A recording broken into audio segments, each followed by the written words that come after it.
हूं कि हम सब ने उन वचनों को बड़े ध्यान से सुना और समझा होगा, लेकिन उस सेक्शन में, उस पोर्शन में जो हमने हमारे बीच में आज पढ़ा गया,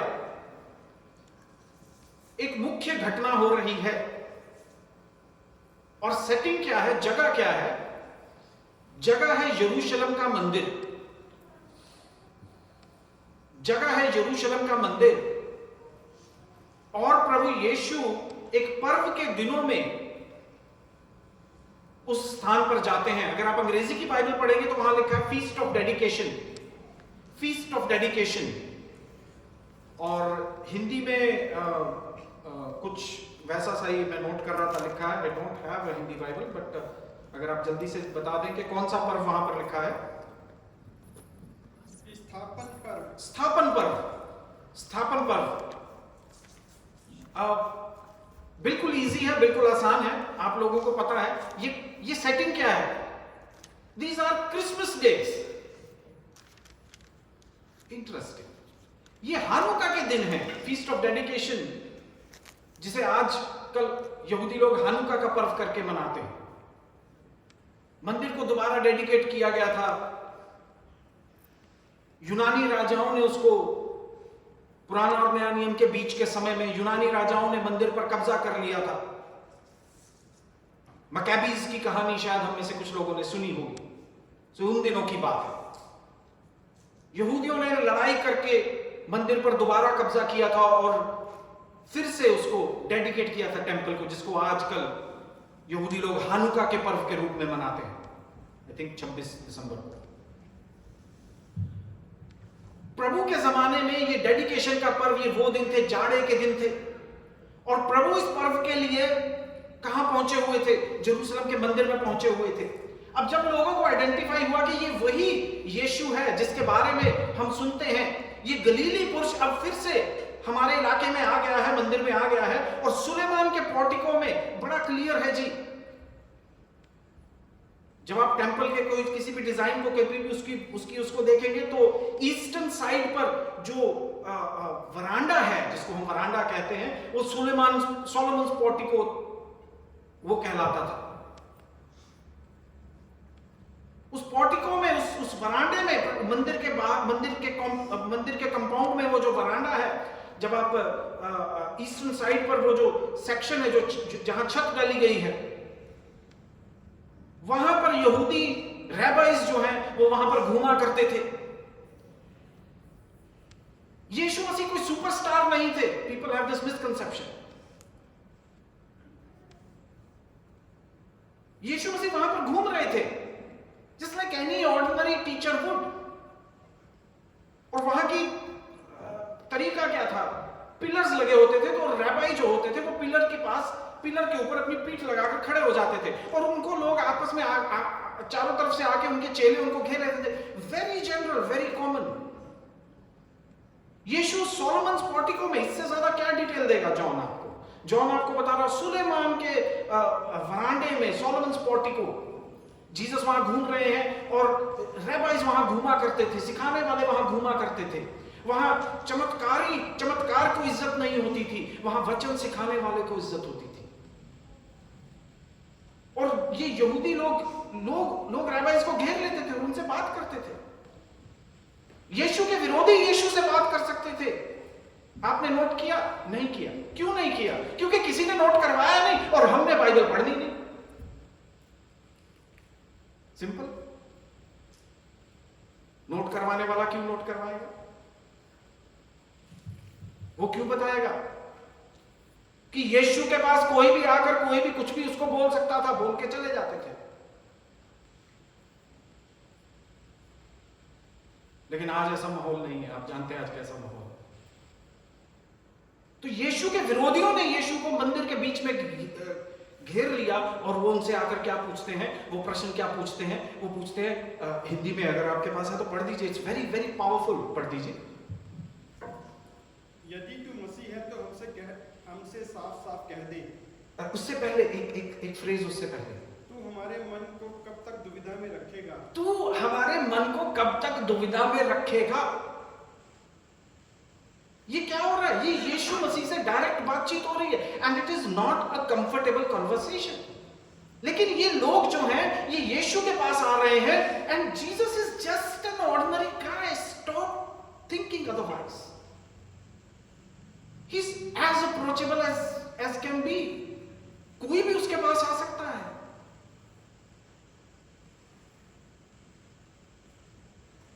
और उसके विरोधी उसके पास आ रहे हैं एंड लुक एट, वो उसको क्या एड्रेस कर रहे हैं? बड़ा रिस्पेक्टफुल एड्रेस हो रहा है? नहीं, वो कह रहा तू हमें कब तक दुविधा में रखेगा? How long do you think you will confuse us? तू हमें कब तक दुविधा में रखेगा? Because people were confused. आगे पढ़ दीजिए प्लीज। कब तक दुविधा में रखेगा? यदि तू मसीह है तो हमसे साफ साफ कह दे। यदि तू मसीह है तो हमसे साफ साफ कह दे। हम पिछले कई हफ्तों से या कुछ महीनों से इस पॉइंट पर हम डेलिब्रेट करते आ रहे हैं और डेलिब्रेट करते आ रहे हैं कि यीशु का नाम मसीह नहीं था। मसीह तो कोई कैरेक्टर था जिसके बारे में भविष्यवाणी थी कि ऐसा ऐसा एक बंदा आएगा और उसको मसीह कहा जाएगा। अब जब जीसस सीन पर प्रकट होते हैं तो लोगों के बीच में आवाजें उठने लगती हैं कि कहीं यही मसीह तो नहीं, कहीं यही मसीह तो नहीं। And people you see they are at a loss, they can not decide ये बंदा है क्या चीज। और उसकी लाइफ लॉन्ग ये कंफ्यूजन उसके चारों तरफ घूम रही थी। नो दिस, जानिए इस बात को। आप जानते हैं हम विक्टिम किस बात के हैं? हम विक्टिम इजी आंसर्स के हैं। इजी आंसर हमें दे दो, हमें सिंप्लीफाइड वर्जन बता दो, हमें कंफ्यूज मत करो पादरी साहब, हमें तो ना सिंपल सा वचन बताओ। भाई क्यों? You want God to be 2 + 2 = 4 so that your life should not be, ताकि हमारे जीवन में परमेश्वर को खोजना, हमें वो मुसीबत हमें लेनी ना पड़े। I have enough problems of my own. I don't need another one that I have to search for God. I just need an easy solution of what God is. But no, people were confused. आप अगर John का gospel पढ़ें तो यूहन्ना जब बपतिस्मा दाता आता है तो लोग उस पर जाकर पूछते हैं क्या तू मसीह है? तो हमें ये समझना है कि मसीह कौन होगा या क्या होगा, लोगों को क्लियर नहीं था, क्लैरिटी नहीं थी। अब जीसस भी मसीह के दावेदारों में से, ध्यान रखिए, मसीह के दावेदारों में से यीशु भी एक नाम उठ के आता है। Other messianic pretenders were also there.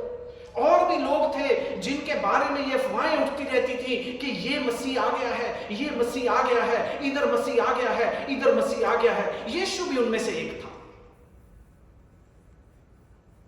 और अब ये यहूदी यीशु के पास आते हैं और उसको ये क्वेश्चन करते हैं, हमें क्यों सताता है, हमें क्यों कंफ्यूज करता है? यदि तू मसीह है तो साफ साफ बता दे। ठीक है, तो क्या उनको साफ साफ जवाब मिला? उनको क्या जवाब मिला? उनको एक और बड़ा गोल मटोल सा जवाब मिलता है। पढ़िए यीशु का जवाब क्या है। यीशु ने उन्हें उत्तर दिया, मैंने तुमसे कह दिया पर तुम विश्वास करते ही नहीं। जो काम मैं अपने पिता के नाम से करता हूँ वह ही मेरे गवाह हैं, परंतु तुम इसलिए विश्वास नहीं करते क्योंकि मेरी भीड़ों में से नहीं हो।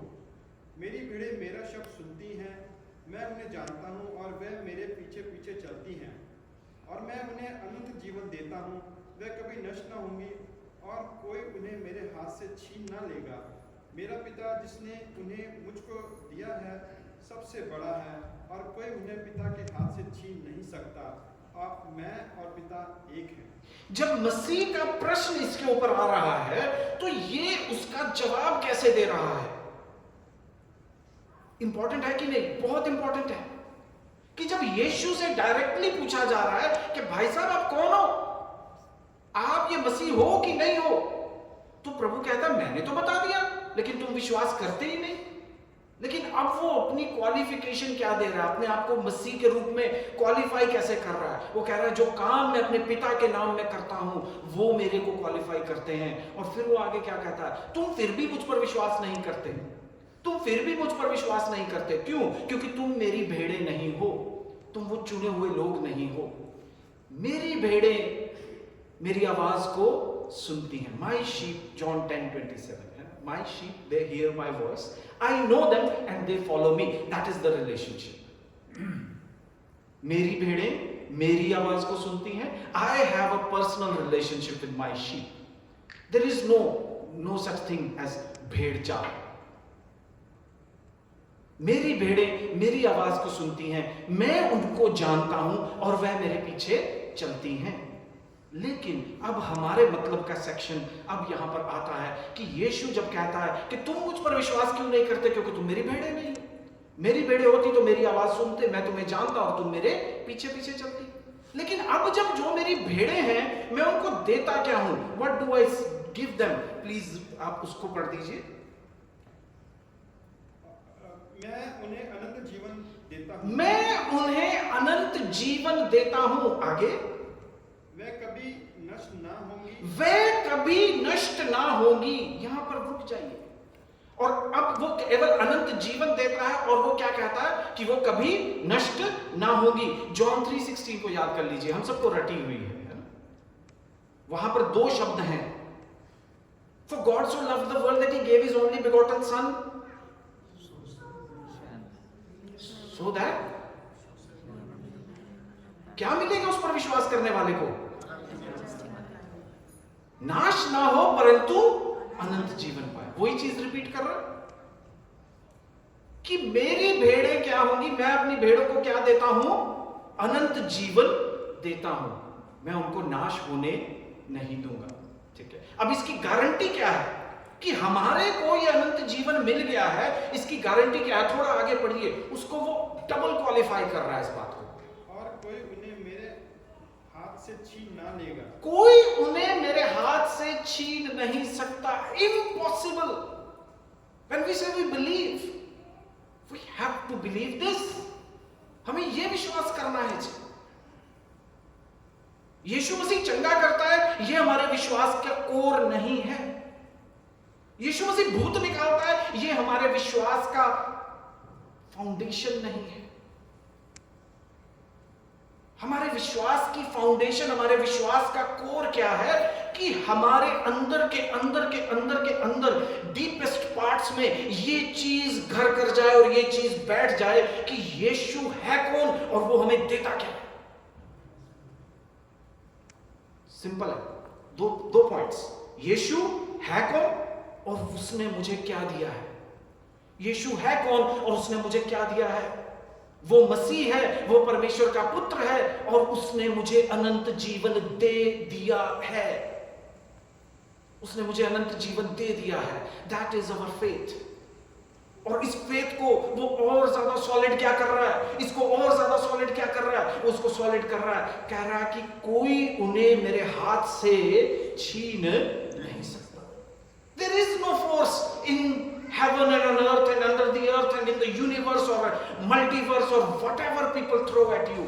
कोई और शक्ति है नहीं जो तुझे तेरे प्रभु से, तेरे मसीह से छीन सके. थोड़ा सा आगे और पढ़ दीजिए, वो और ज्यादा इस बात को पक्का कर रहा है. मेरा पिता जिसने उन्हें मुझको दिया है सबसे बड़ा है जी, और कोई उन्हें पिता के हाथ से छीन नहीं सकता. मेरा पिता जिसने उन्हें मुझे दिया है. एक्सीडेंटली कोई प्रभु के पास नहीं आ गया है. अचानक से, एक्सीडेंटली, गलती से, सर्कमस्टेंशियली ठोकर ठुड्डा ठंडा खा के हम प्रभु के पास आ गए. No sir, that has not happened. मेरे पिता ने उन्हें मेरे हाथों में दिया है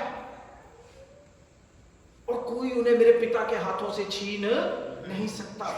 this is what we should believe right now. ये हमारा विश्वास होना चाहिए, ये हमारी कन्विक्शन होनी चाहिए.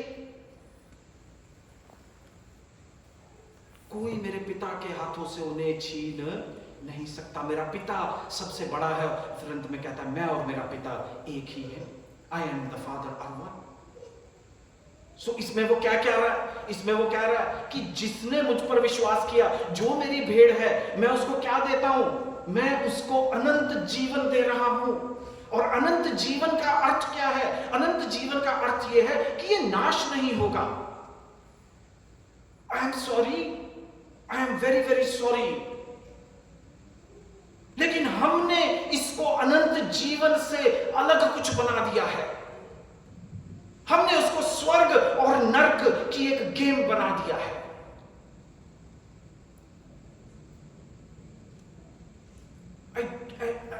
I do not want to be rude. I want to be kind.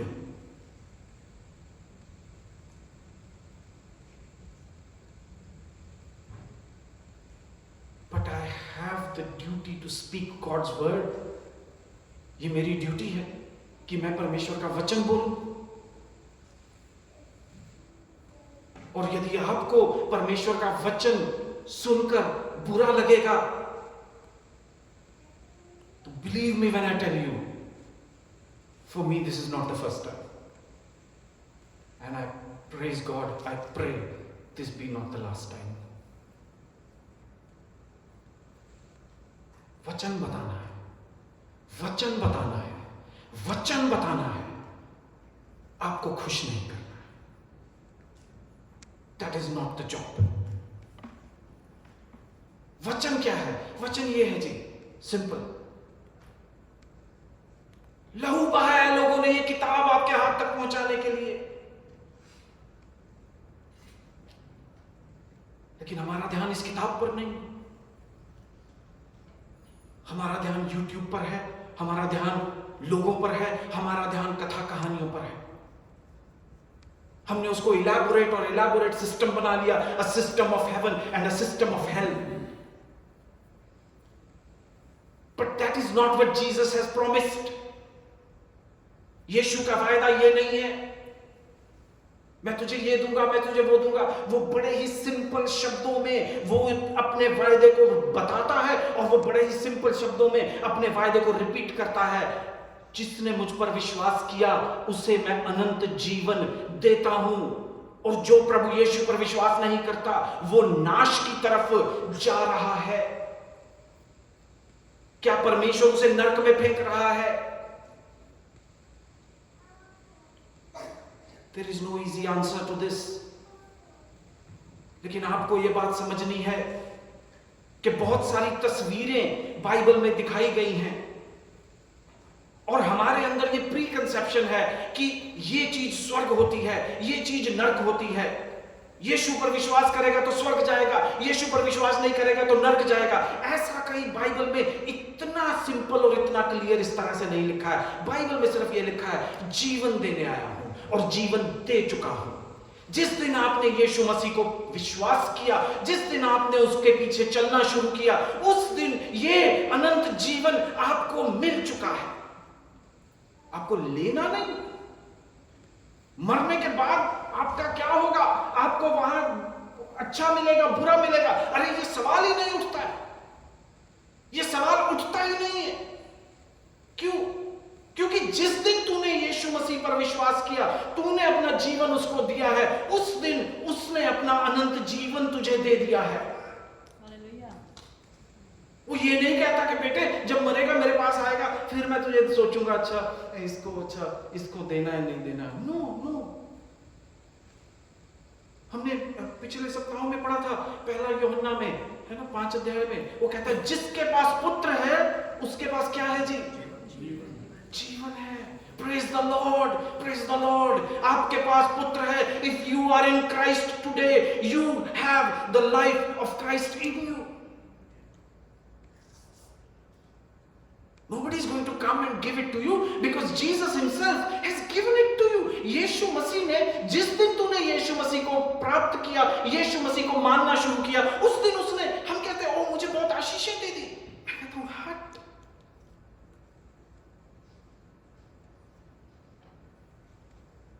मत गिनो अपनी आशीषें, क्योंकि आप उसकी असली आशीष को छोटा कर रहे हो।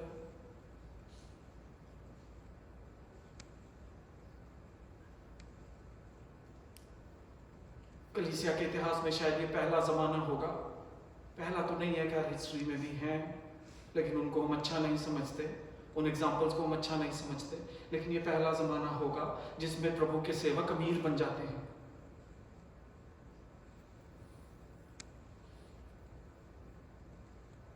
कुछ साल पहले तक ऐसा कभी भी नहीं था।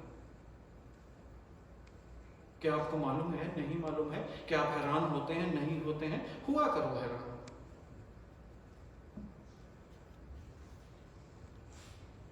प्रभु के पीछे चलना इस संसार की आशीषें प्राप्त करने के लिए नहीं है। प्रभु के पीछे चलना, वो क्या प्रॉमिस करता है? वो बार बार क्या बोल रहा है? वो कह रहा है जिस दिन तू मुझ पर विश्वास करेगा मैं तुझे अनंत जीवन दे रहा हूं। That is the blessing. उस आशीष के पीछे आओ कि हाँ प्रभु मुझे तेरा अनंत जीवन चाहिए। और जिसको ये अनंत जीवन मिल गया वो अब दुनियावी आशीषें नहीं गिनता जनाब। मिल जाए तो भी अच्छा, ना मिले तो भी अच्छा। ठीक है, शद्रक मेशक और अबेदनगो की स्टेटमेंट क्या थी? है कि सुन हे राजा, क्या है? सुन हे राजा, हमारा यहोवा परमेश्वर, है कि नहीं?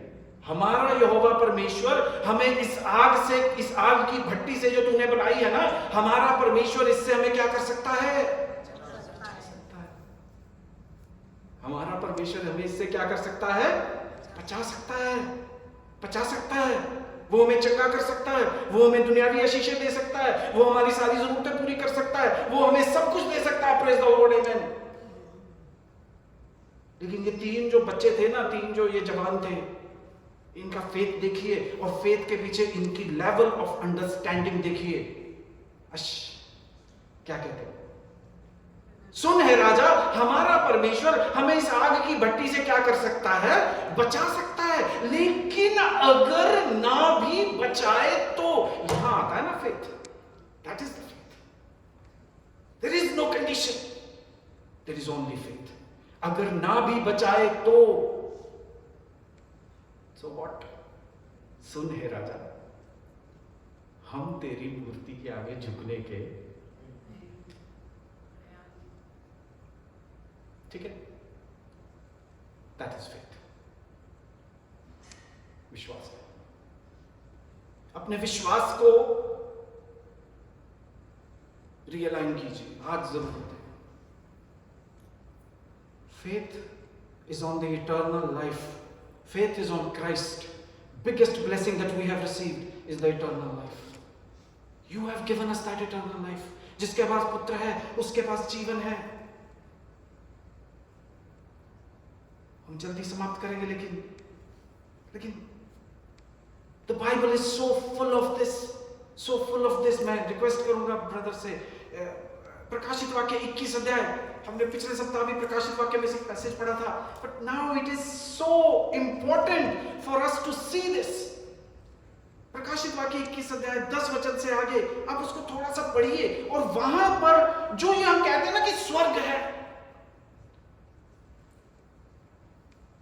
उसका बिब्लिकल विजन क्या है, उस पर तो गौर कीजिए। 21 अध्याय 10 वचन और उससे आगे पढ़ना शुरू करेंगे। तब वह मुझे आत्मा में एक बड़े और ऊंचे पहाड़ पर ले गया और पवित्र नगर यरूशलेम को स्वर्ग से परमेश्वर के पास से उतरते दिखाया।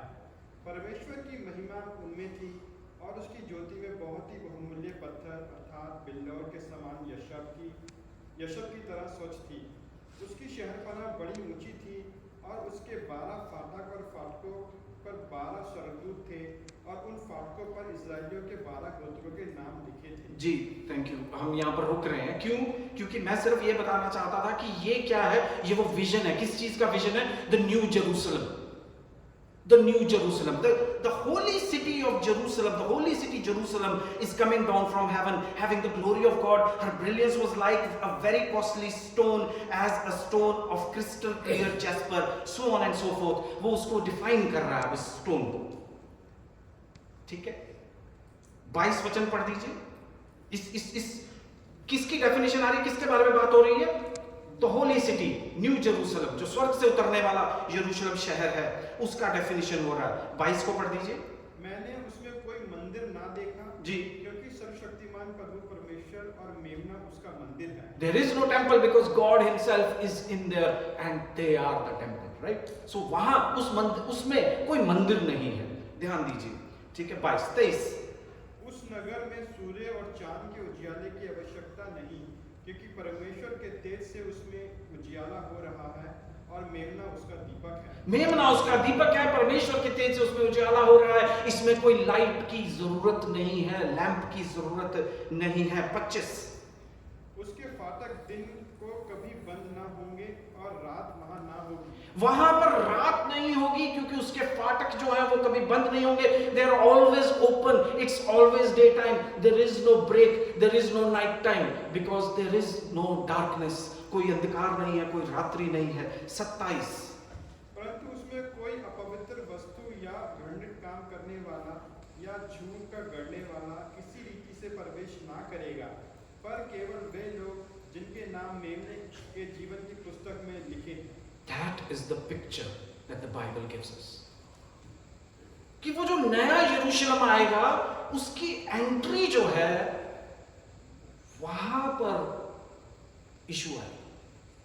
जिसके नाम मेमने की पुस्तक में होंगे वो इस न्यू जेरूशलेम के अंदर आ जाएगा, और कोई भी unclean, nothing unclean, no one who practices abomination and lying shall ever come into it.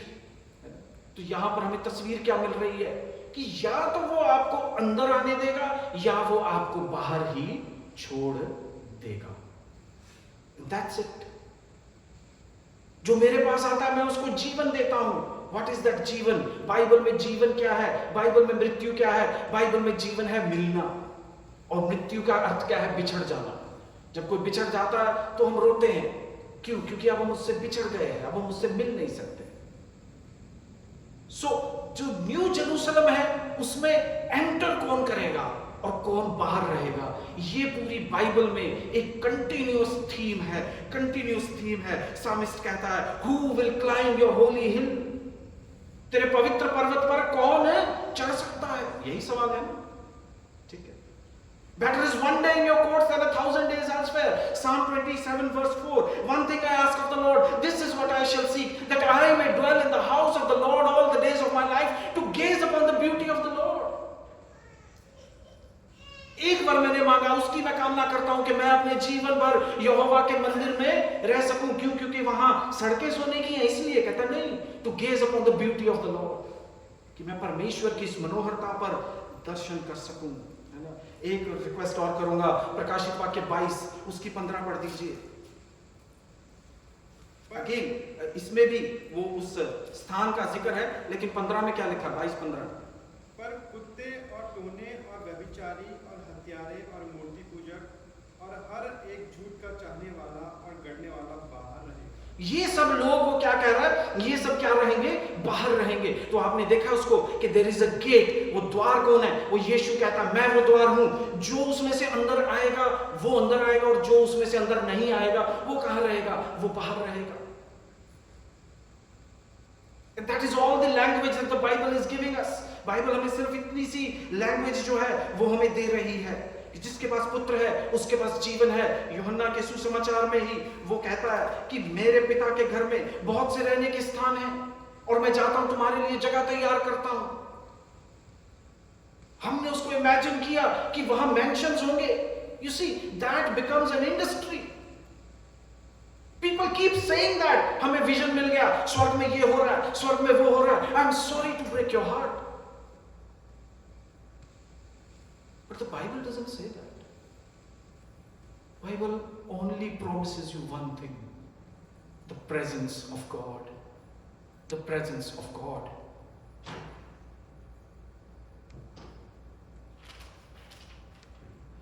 But as for me, the nearness of God is good for me.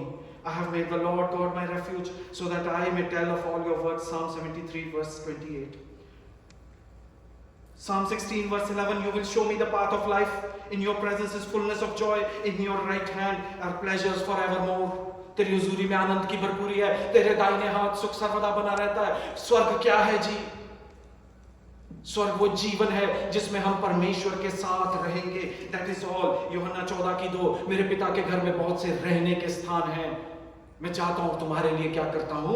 जगह तैयार करता हूं, ताकि, और मैं आऊंगा तुम्हें वहां लेके जाऊंगा, ताकि जहां मैं हूं वहां तुम भी रहो।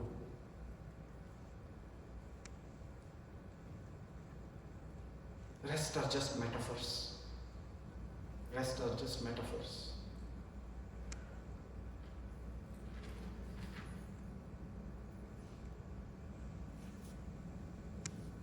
लोग सवाल पूछते हैं कि क्या परमेश्वर ने एक नर्क तैयार किया है जिसमें परमेश्वर इस तरह से लोगों को सताव देगा, और उसके ओपोजिट क्या परमेश्वर ने एक स्वर्ग तैयार किया है जिसमें ऐसा कंफर्टेबल चीजें वहां मिलेंगी।